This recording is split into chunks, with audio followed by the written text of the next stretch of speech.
Dun, dun, dun, dun, dun, dun, dun, dun, dun. Okay, maybe not. All right, party people. This is the Ultimate Weather Geek Webcast, episode number 6. If you're watching this, you are a weather geek. Can't deny it any longer. Yes, I am a weather geek as well. Love the weather, love to talk about it from the moment I wake up till the moment I go to bed.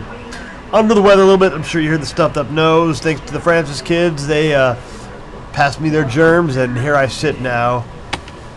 Cold has got to be the most annoying thing on the face of the earth. I mean, it just serves absolutely no purpose whatsoever. All right, let's talk about the weather. Here we go. This is the European model, and this is 36 hours out, and that basically means this is tomorrow night. And this blue line represents 540 line. 540 line basically is where the freezing line usually is, where the division between snow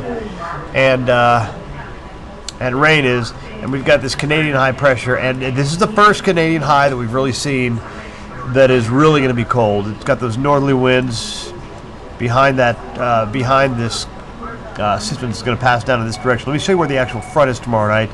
And if you draw the line, there it is, tomorrow night. Okay, so let's go ahead and move to the next graphic. And high pressure gets a little closer to us now. There's the center high. It's a 1043 high, which is pretty doggone strong. And by the way, this is early Saturday morning, and as you can see, early Saturday morning, that cold front has already moved through. I mean, it's moving through. Actually, that will say the cold front's about running right around along these lines from Pennsylvania to just inside our state. There you can see it. And behind this, we are talking some very strong northerly winds and very, very cold temperatures. We're talking 20s and teens up in wherever you see these lines right here. This is where the coldest air is going to be, is the Great Lakes. And a lot of that is going to dislodge and head in our direction. Okay, here we go to Saturday night. And you see those lines? These are pressure lines. And the closer they are together, the stronger the wind blows. Imagine this, okay? This is a hose. Okay, I'm going to follow this pressure line here. Actually, let me do the races. I'm going to follow this pressure line here. And this, imagine that is the outside of a hose. There.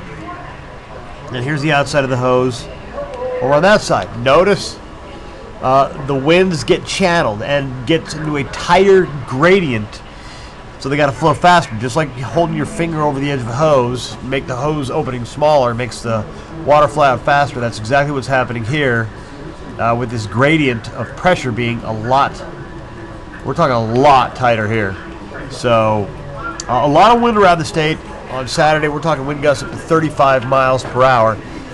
Notice here we are early Sunday morning, high pressure continuing to move in. It's a 1036 high right now, and the reason why it loses some of that intensity, in other words, why that high pressure weakens just a bit, is because it's losing some of that cold air. It's going over cold ground in Canada, so as it comes down here, it loses some of that cold air.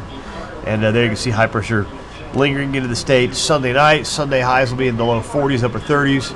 And there she goes off toward our east and around, we're going to call it early on Sunday morning. High pressure moves a little bit farther towards the east and starts to allow us to warm up just a bit. But then, here's an interesting thing right here. This is Monday night, and energetic system coming in from the southwest, and there's the 540 line. Notice where the 540 line is. This is at 7 o'clock on Monday night. Well, this energetic system gets a little closer to us on Tuesday morning. Let me go ahead and advance the graphic here and show you where it is Tuesday morning. And it's all across the entire state, but notice where that 540 line comes down and starts to curve like that. Parts of North Georgia, here it is Tuesday morning, they're going to see snowfall. Now, here are the 850 temperatures. These are the temperatures about a mile above the ground, and this red line represents the freezing line.